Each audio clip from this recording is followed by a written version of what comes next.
Admission नहीं हो रहा है तो सरकारी कॉलेज बंद कर देते हैं। एडमिशन नहीं हो रहा है तो फिर शिक्षा मंत्रालय क्या कर रहा है? क्या शिक्षा मंत्री गुल्ली डंडा खेल रहा है? पूरी की पूरी शिक्षा विभाग क्या कर रहा है? हालत यह है कि आम लोगों को उनके बच्चों का एडमिशन नहीं हो रहा है। आप किसी भी इंसान से जाकर के बात कर लीजिए, आज के समय में एलकेजी यूकेजी में एडमिशन लेना इंजीनियरिंग और मेडिकल में एडमिशन लेने जैसा हो गया है। अगर आपके पास किसी बड़े नेता का सिफारिश ना हो तो आपके बच्चों का एडमिशन नहीं होता है और डोनेशन देना पड़ता है। बच्चे का एडमिशन कराने के लिए माँ बाप का इंटरव्यू लेते हैं। बताइए, ये तो वही बात हो गई ना कि अगर माँ बाप नहीं पढ़ पाए तो उनके बच्चों को भी नहीं पढ़ने देंगे। ऐसा पहले एक दो किसी इलीट स्कूल में होता था, धीरे धीरे धीरे ये कल्चर बनता जा रहा है। स्कूल की हालत क्या है?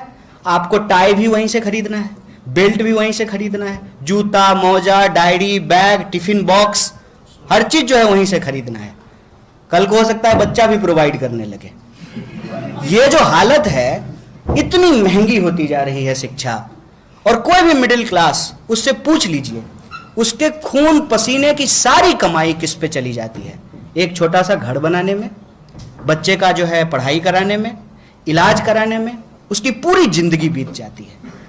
मुंबई में आप घर नहीं ले सकते, आपके पास घर है तो रीडेवलपमेंट का चाल चल करके आपके माथे से आपका छत छीन लेंगे। बच्चे की ठीक से पढ़ाई नहीं करा सकते। क्यों? क्योंकि सरकारी स्कूल में पढ़ाई नहीं होती है, बीएसएनएल लगता नहीं है। तो बीएसएनएल लगता नहीं है कि बीएसएनएल को लगने नहीं दिया गया ताकि जियो धन धनाधन हो जाए। सरकारी स्कूल में एडमिशन नहीं हुआ कि आपने सरकारी स्कूल ऐसा बना दिया कि आज सरकारी स्कूल की जो जमीन है, सरकारी विश्वविद्यालय के सरकारी कॉलेज की जो जमीन है, अपने दोस्त को आप हैंडओवर कर सके। कुल मिलाकर के क्या है? आप घर की बात कर लें, शिक्षा की बात कर लें, तो कुल मिलाकर के इस देश के आम लोग, मिडिल क्लास लोग, उनकी जेब को अब ये काट नहीं रहे हैं, बल्कि उनका कॉलर पकड़ करके उनके जेब में हाथ डाल करके पैसे निकाल रहे हैं। ये जो हमारे आंखों के सामने हो रहा है, इस पर हमको मुखरता से बोलने की जरूरत है। देश में जो शिक्षा व्यवस्था की हालत है, उस पर हमको मुखरता से बोलने की जरूरत है। इसी बात को मद्देनजर रखते हुए एनएसयूआई ने पूरे देश में एक कार्यक्रम लिया है कि चाहे चुनाव हो या ना हो, हमको इस बात से मतलब नहीं है। अभी तो मुंबई में चुनाव है नहीं, बीएमसी का इलेक्शन तो ये करवा नहीं रहे हैं। बताइए, सब जगह चुनाव हो रहा है, बीएमसी का चुनाव क्यों नहीं हो रहा है? एक्चुअली ईडी को ज्यादा मेहनत करना पड़ जाएगा, ओवर टाइम करना पड़ जाएगा ना। अब इतना वार्ड है, इतने कैंडिडेट हैं, कहाँ कहाँ जाएंगे? एमएलए के घर पे जाएंगे, मिनिस्टर के घर पे जाएंगे, अब पता चला वार्डर के घर पे भी जाना पड़ेगा। बेचारी ईडी बहुत परेशान हो जाएगी। क्यों नहीं हो रहा है बीएमसी का चुनाव? तो सिंपल क्वेश्चन है। देश में डेमोक्रेसी है ना, देश के प्रधानमंत्री चुने हुए प्रधानमंत्री हैं। फडणवीस जी जो है नहीं, अच्छा वो तो मुख्यमंत्री रहे नहीं, अच्छा उनका तो आडवाणी हो गया बेचारे का, कोई नहीं। तो चुनी हुई सरकार है ना यहाँ पे, महाराष्ट्र में भी, देश में भी। तो जब विधानसभा का चुनाव हो रहा है, लोकसभा का चुनाव हो रहा है, तो सीनेट का चुनाव क्यों नहीं हो रहा है? कॉलेज सीनेट का चुनाव क्यों नहीं हो रहा है? बीएमसी का चुनाव क्यों नहीं हो रहा है? क्यों नहीं हो रहा है? ये एक्चुअली लोकतंत्र की जड़ को खत्म कर रहे हैं, उसके जड़ को खोद रहे हैं। और ये सारी चीजें जो हैं हमारे आंखों के सामने घटित हो रहा है।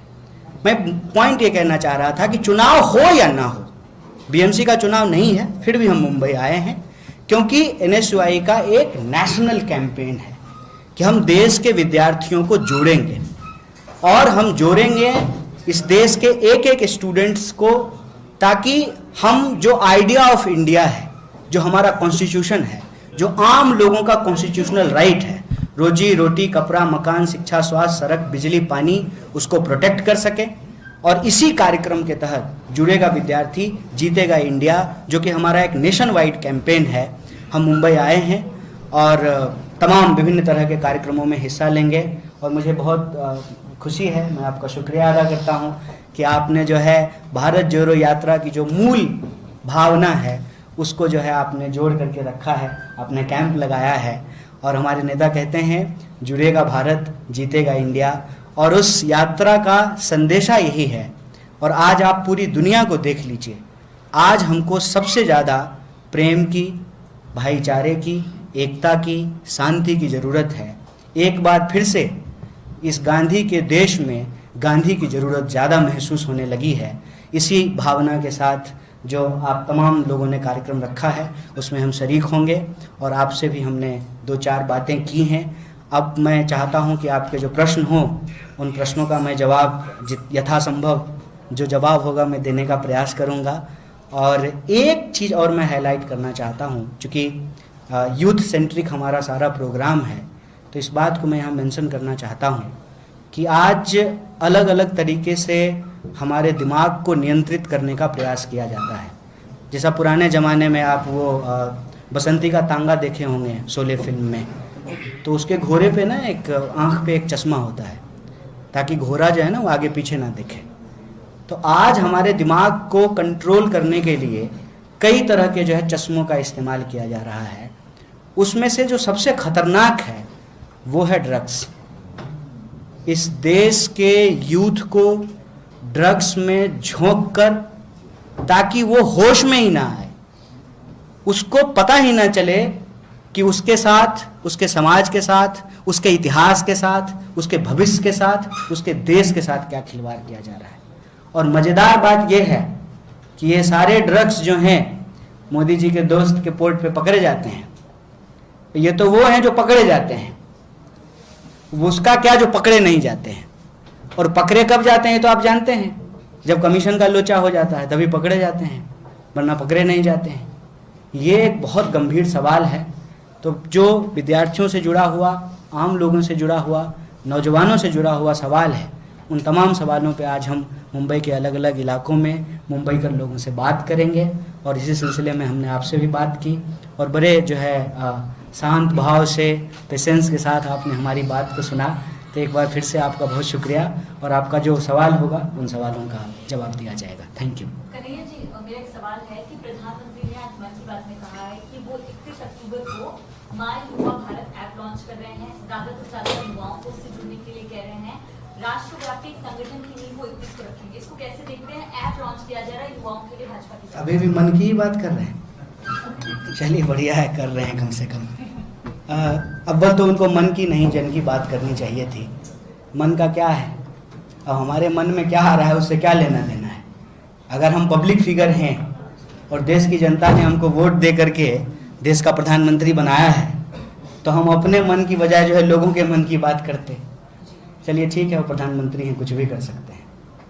तो उन्होंने जो ऐप लॉन्च किया है, अभी मैं आ रहा था, मैं कांग्रेस पार्टी में हूँ, अब तो फ्लाइट से आया हूँ आज, तो इतना तो बनता ही है। भाजपाई लोग आरोप लगाते रहते हैं कि 70 साल से खा रहे हैं, 70 साल से खा रहे हैं। तो जो है वहाँ पे भी जो है एक अनाउंसमेंट हो रहा था कि प्रधानमंत्री के प्रयास से ये हो रहा है। प्रधानमंत्री के प्रयास 9 साल से हो रहे हैं। मैं बस ना अपनी खुली आंखों से उन प्रयासों को देखना चाहता हूँ कि कहाँ हो रहा है। जैसे मैं तो 2014 से ही अच्छे दिन ढूंढ रहा हूँ, खुली आंख से छोड़ दीजिए, दूरबीन से भी नहीं दिखाई दे रहा है। मैं अपने खाते को बराबर चेक करता हूँ कि क्या पता 15 लाख आ गया हो। अक्सर जो है अपने नौजवान साथियों से पूछता हूँ नौकरी मिली।